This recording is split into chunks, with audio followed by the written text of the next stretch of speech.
Very good morning to SVP students. இன்றைக்கி நம்ம இந்த கிளாஸில் என்ன பார்க்க போகிறோம் அப்படின்னா +1 காமர்ஸில் யூனிட் 8 இன்டர்நேஷ்னல் பிஸ்னஸில் chapter 28 balancing of trade and balancing of பேமெண்ட்னா என்ன அப்படிங்கிறத பார்க்க போகிறோம்.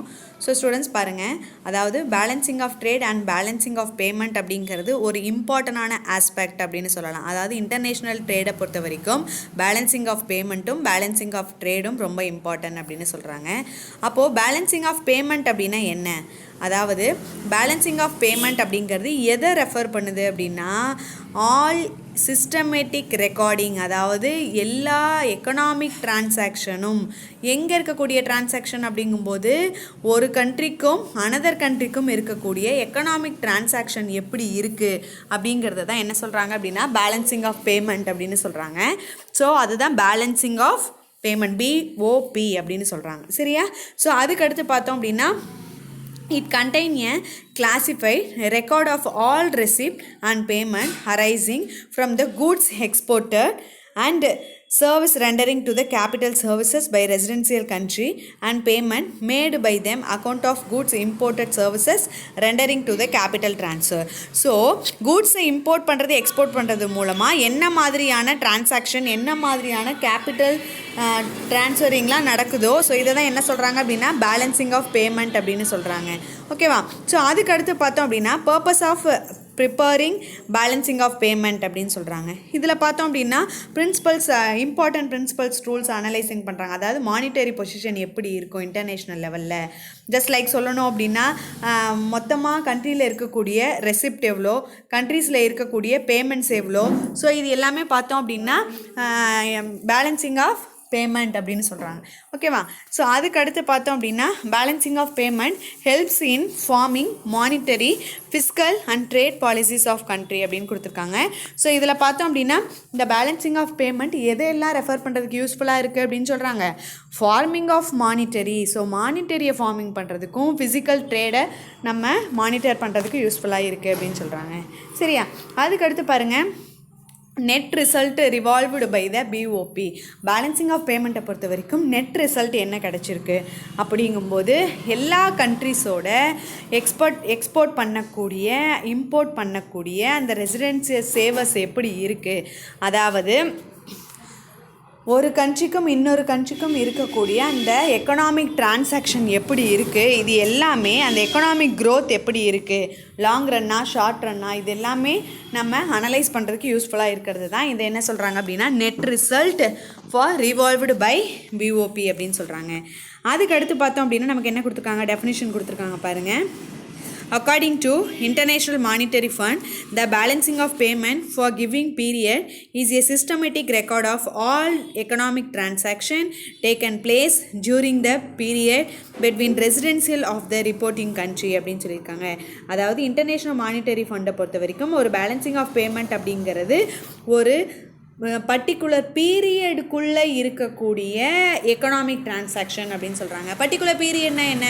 ஃபார் எக்ஸாம்பிள் பார்த்தோம் அப்படின்னா 1 year, 2 year, 6 month, 3 months, இந்த மாதிரி இருக்கிறது எல்லாமே பீரியட்ஸ் அப்படின்னு சொல்லுவோம். அப்போ இந்த பீரியடுக்குள்ளே நடக்கக்கூடிய எக்கனாமிக் டிரான்சாக்ஷனை தான் BOP அப்படின்னு இன்டர்நேஷ்னல் மானிட்டரி ஃபண்டு டிஃபைன் பண்ணியிருக்காங்க. அதுக்கடுத்து பார்த்தோம் அப்படின்னா இந்த words of Dominick Salvatore, balancing of payment அப்படிங்கிறது எதை சம்மரைஸ் பண்ணக்கூடிய ஒரு ஸ்டேட்மெண்ட் அப்படின்னா, அதாவது எல்லா principles all the records of the residential of the nation with residential and other nation recording during to the particular period of the time அப்படின்னு கொடுத்துருக்காங்க. யூஸ்வலாக பார்த்தோம் அப்படின்னா இந்த பேலன்சிங் ஆஃப் பேமெண்ட் அப்படிங்கிறது கேலண்டர் இயரில் மட்டும்தான் கால்குலேட் பண்ணுவாங்க அப்படின்னு சொல்கிறாங்க. சரியா? ஸோ அதுக்கு அடுத்து பார்த்தோம் அப்படின்னா features of balancing of payment. Balancing of பேமெண்ட்டில் என்ன மாதிரியான ஃபீச்சர்ஸ்லாம் இருக்குது அப்படிங்கும்போது ஃபஸ்ட்டு என்ன கொடுத்துருக்காங்க பாருங்கள், it is and systematic record அப்படின்னு சொல்லியிருக்காங்க. அதாவது இந்த சிஸ்டமேட்டிக் ரெக்கார்டில் இருக்கக்கூடிய ஒரு எக்கனாமிக் டிரான்சாக்ஷன் அப்படின்னும் இது யூஸ்வலாக 12 months பண்ணுவாங்க. இதில் ஃபுல்லாகவே எல்லா ரெசிப்டும் எல்லா பேமெண்ட்டும் இதில் கண்ணுக்கு தெரியக்கூடிய விஷயம் அப்படின்னு சொல்லலாம். இது பார்த்தோம் அப்படின்னா current account capital account follow பண்ணுறாங்க இந்த ரெக்கார்டில் அப்படின்னு சொல்லியிருக்காங்க. அது மட்டும் இல்லாமல் இங்கே என்ன என்ட்ரிஸ் ஃபாலோ பண்ணுறாங்க அப்படின்னா டபுள் என்ட்ரி பிரின்சிபலை தான் இங்கே ஃபாலோ பண்ணுறாங்க அப்படின்னு சொல்கிறாங்க. கரன்சியோட பொசிஷன் ஃபாரின் ட்ரேடில் எப்படி இருக்குது அப்படின்னு அனலைஸ் பண்ணிக்கிறதுக்காகவும், அதுக்கப்புறம் பார்த்தோம் அப்படின்னா டோட்டல் ரெசிப்ட் டோட்டல் பேமெண்ட்டு எவ்வளோ இருக்குது அப்படிங்கிறதுக்காகவும், அது மட்டும் இல்லாமல் அந்த நேஷனோட எக்கனாமிக் லெவல் எப்படி இருக்குது அதை வந்து என்ன பண்ணுறாங்க அப்படின்னா டெம்பரேட் பண்ணுறதுக்காகவும் யூஸ்ஃபுல்லாக இருக்குது அப்படின்னு சொல்லியிருக்காங்க. அதுக்கடுத்து பார்த்தோம் அப்படின்னா நமக்கு என்ன கொடுத்துருக்காங்க, பேலன்சிங் ஆஃப் ட்ரேட் அப்படின்னு கொடுத்துருக்காங்க. ஸோ பேலன்சிங் ஆஃப் ட்ரேட் அப்படின்னா என்ன, நல்லா கவனிங்க. பேலன்சிங் ஆஃப் பேமெண்ட் அப்படிங்கிறது ஒரு நாட்டுக்கும் இன்னொரு நாட்டுக்கும் இருக்கக்கூடிய எக்கனாமிக் டிரான்சாக்ஷன், அதை தெரிஞ்சுக்கிறது. ஓகேவா? அப்போ பேலன்சிங் ஆஃப் ட்ரேட் அப்படின்னா என்ன அப்படின்னா ஒரு நாட்டில் நடக்கக்கூடிய இம்போர்ட் எவ்வளோ, அந்த நாட்டில் நடக்கக்கூடிய எக்ஸ்போர்ட் எவ்வளோ, இது பல நாடுகளுக்கு இருக்கக்கூடிய இம்போர்ட் எக்ஸ்போர்ட் லெவலில் கால்குலேட் பண்ணக்கூடிய ஒரு விஷயந்தான் பேலன்சிங் ஆஃப் ட்ரேட் அப்படின்னு சொல்கிறாங்க. அப்போ பேலன்சிங் ஆஃப் பேமெண்ட்டுக்கும் பேலன்சிங் ஆஃப் ட்ரேடுக்கும் என்ன டிஃப்ரென்ஸ் அப்படின்னு கொடுத்துருக்காங்க பாருங்கள் நமக்கு. அதாவது மீனிங்கை பொறுத்த வரைக்கும் பேலன்சிங் ஆஃப் பேமெண்ட் அப்படிங்கிறது it is an systematic record of all transaction happened between the residential of one countries and residential of foreign countries அப்படின்னு கொடுத்துருக்காங்க. அதாவது பேலன்சிங் ஆஃப் பேமெண்ட் அப்படிங்கிறது ஒரு கண்ட்ரிக்கும் இன்னொரு கண்ட்ரிக்கும் இருக்கக்கூடிய economic transaction.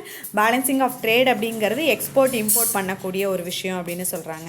Nature of transaction record எப்படி இருக்கும் அப்படின்னா கூட்ஸ் அண்ட் சர்வீஸ் எல்லாமே ரெக்கார்ட் பண்ணக்கூடியது பேலன்சிங் ஆஃப் பேமெண்ட். ஆனால் இம்போர்ட் எக்ஸ்போர்ட்டை மட்டும் ரெக்கார்ட் பண்ணக்கூடிய ஒரு விஷயம் பேலன்சிங் ஆஃப் ட்ரேட் அப்படின்னு சொல்கிறாங்க.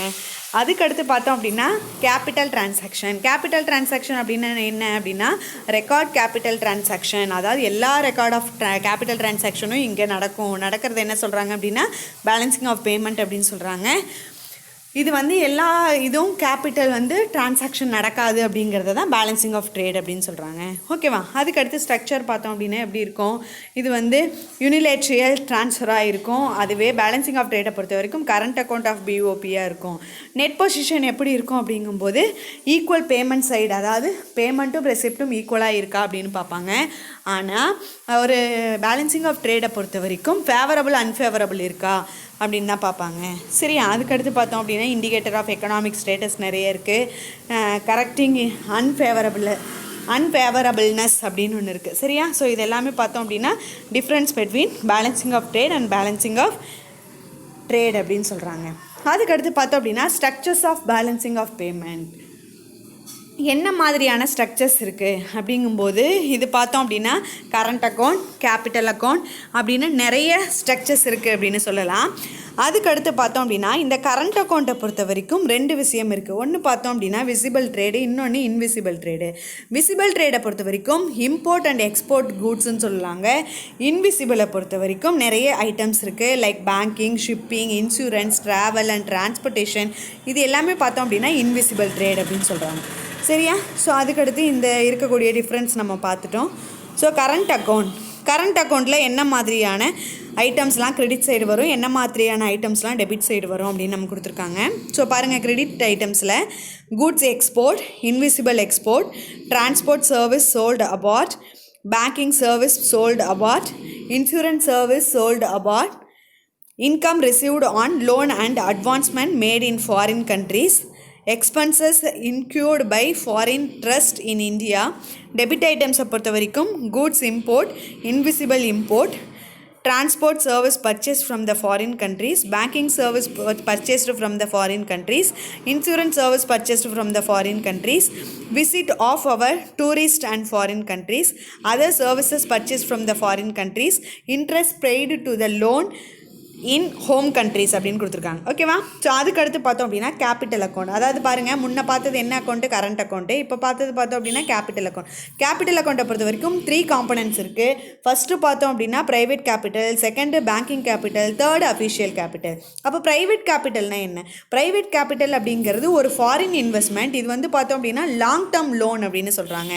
அதுவே பேங்கிங் கேபிட்டலை பொறுத்த வரைக்கும் it is and movement of external financial asset. Out சைட்லேருந்து வரக்கூடிய ஃபினான்ஷியல் அசெட் அண்ட் லயபிலிட்டிஸை தான் பேங்கிங் கேபிட்டல்ஸில் கோஆப்ரேட்டிவ் பேங்க் ஆத்தரைஸ் பண்ணக்கூடிய ஒரு விஷயம் தான் பேங்கிங் கேபிட்டல் அப்படின்னு சொல்கிறாங்க.